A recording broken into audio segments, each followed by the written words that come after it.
नमस्कार दोस्तों, आज बात करेंगे बिहार विधानसभा चुनाव को लेकर।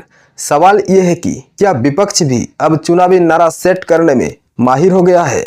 क्या विपक्ष अब समझ चुका है चुनाव जीतना है तो जैसा देश वैसा वेश धारण करना होगा?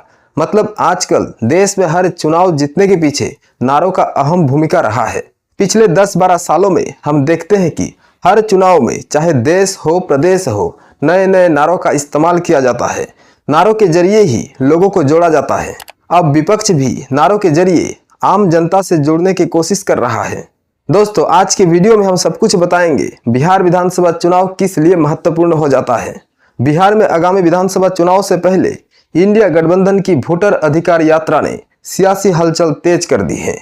30 अगस्त को इस यात्रा का 14वां दिन था जब समाजवादी पार्टी सपा प्रमुख अखिलेश यादव ने छपरा में कांग्रेस सांसद राहुल गांधी और राष्ट्रीय जनता दल आरजेडी नेता तेजस्वी यादव के साथ कदम ताल मिलाया। यह यात्रा जो वोटर लिस्ट में कथित गड़बड़ियों और वोट चोरी के मुद्दों को लेकर शुरू की गई है, अब अपने अंतिम चरण में है। डीएम के प्रमुख और तमिलनाडु के मुख्यमंत्री एम.के. स्टालिन तथा सांसद कानिमोझी के बाद अखिलेश यादव इस यात्रा में शामिल होने वाले दूसरे प्रमुख विपक्षी नेता हैं। जल्द ही झारखंड के मुख्यमंत्री हेमंत सोरेन भी इस अभियान में शामिल होंगे, जिससे विपक्ष की एकजुटता और मजबूत होगी। इस यात्रा ने एक बात और साफ कर दी है कि राहुल अब विपक्ष का नेतृत्व करने वाले नेता बन गए हैं। वोट चोरी के मुद्दे को लेकर पूरे देश में हल्ला मचा हुआ है। हमें यह नहीं पता वोट चोरी हुई है या नहीं। विपक्ष दावा कर रहा है कि चुनावों में वोट चोरी हो रहे हैं और वोट चोरी के इस मुद्दे को बड़ा बनाने के लिए कई आंदोलन किए जा रहे हैं। इसमें से सबसे महत्वपूर्ण बिहार का वोटर अधिकार यात्रा है। विपक्ष का यह पदयात्रा 17 अगस्त से शुरू हुआ। इस पदयात्रा को अगर विश्लेषण करें तो कई चीजें निकल कर आती है। पहला, इस पदयात्रा का मुख्य नारा है वोट चोर गद्दी छोड़, मतलब सीधे प्रधानमंत्री के ऊपर हमला बोला गया। और इस पदयात्रा में विपक्ष के नेता राहुल गांधी, बिहार के पूर्व उप मुख्यमंत्री तेजस्वी यादव और अखिलेश यादव समेत कई नेता शामिल हुए। और ये सब कुछ होने के पीछे बिहार विधानसभा चुनाव है। और इसी विधानसभा चुनाव से पहले चुनाव आयोग ने मतदाता विशेष गहन पुनरीक्षण एसआईआर के प्रक्रिया शुरू की और सारा विवाद यहीं से शुरू होता है।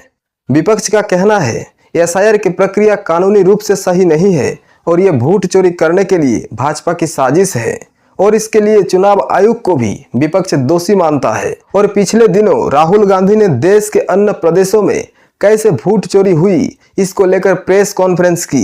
विपक्षी दलों ने इसे लेकर संसद में प्रदर्शन भी किया और धीरे धीरे इस मुद्दे को आम जनता के बीच ले गए। और चुनाव आयोग के तरफ से कुछ टिप्पणियां सामने आने के बाद विपक्ष ने इस मुद्दे को और एग्रेसिव तरीके से उठाने लगा। देश के तमाम मीडिया चैनलों में और देश के आम जनता में इस मुद्दे को लेकर चर्चा शुरू हो गई। कुछ ने कहा वोट चोरी हो रही है, कुछ ने कहा सही प्रमाण दिखाओ और चुनाव आयोग ने कहा हलफनामा जमा करो वरना देश से माफी मांगो। अब दोस्तों, बात यह नहीं है कि वोट चोरी हुई या नहीं। वोट चोरी हो भी सकता है और नहीं भी हो सकता है, हमें नहीं पता। मैं ये कह रहा हूं कि इस मुद्दे को राजनीतिक दृष्टि से विपक्ष ने जनता तक पहुंचाने में क्या कामयाब हो रहा है? अगर जनता तक यह मुद्दा पहुंच जाता है और जनता अगर विश्वास कर लेती है, तब देश के राजनीतिक दृश्य क्या होने वाला है? क्या बीजेपी चुनाव हारेगी? दोस्तों, अब थोड़ा बारीकी से समझते हैं। अभी अभी जो पदयात्रा हुआ बिहार में, जो विपक्षी गठबंधन के द्वारा आयोजित किया गया, जिसमें कांग्रेस और आरजेडी मुख्य भूमिका में थी, दूर से देखने में लगता है ये वोट चोरी के मुद्दा जनता में काम करने लगा है। जनता में विश्वास पैदा करने की हर संभव कोशिश किया जा रहा है और जनता भी कहीं ना कहीं इस मुद्दे के साथ जुड़ रही है। पर इसके मतलब ये नहीं कि बीजेपी हार जाएगी चुनाव। भाजपा क्यों नहीं हारेगी चुनाव, वो भी बताऊंगा।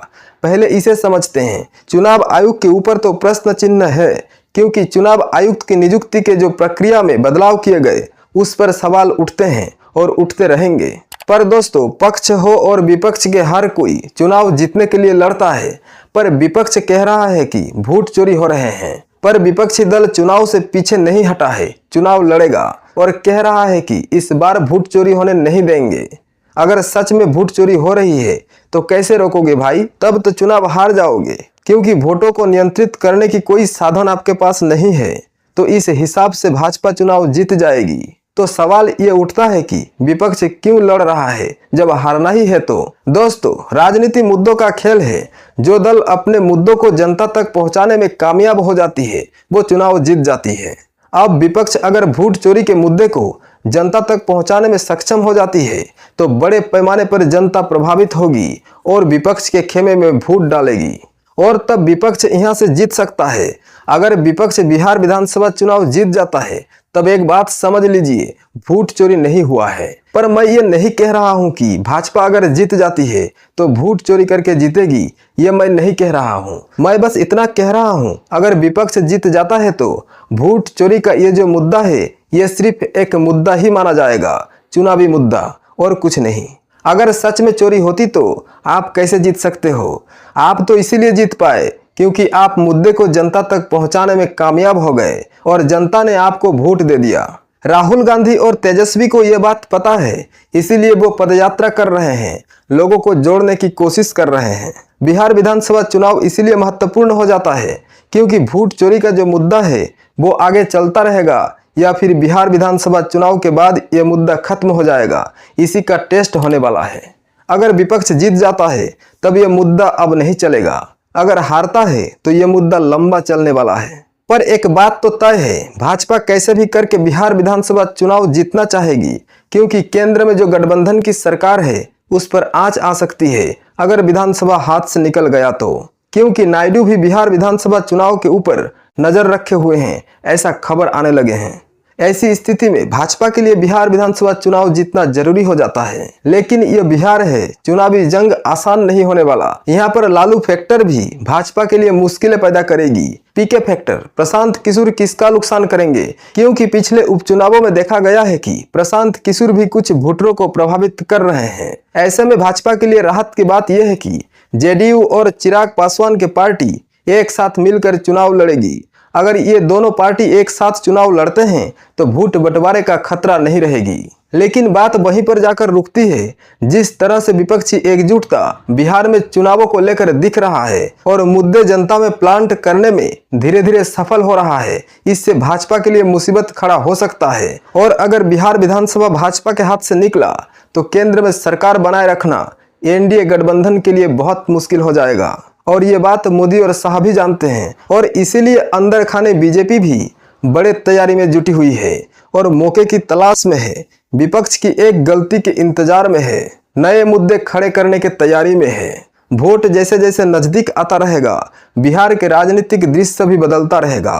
दोस्तों, बिहार के विधानसभा के बारे में आपका क्या राय है? विपक्ष अपने मुद्दे को जनता तक पहुंचाने में कामयाब हो जाएगा या फिर भाजपा फिर से बाजी जीत लेगी? थोड़ा इंतजार करना पड़ेगा। नमस्कार।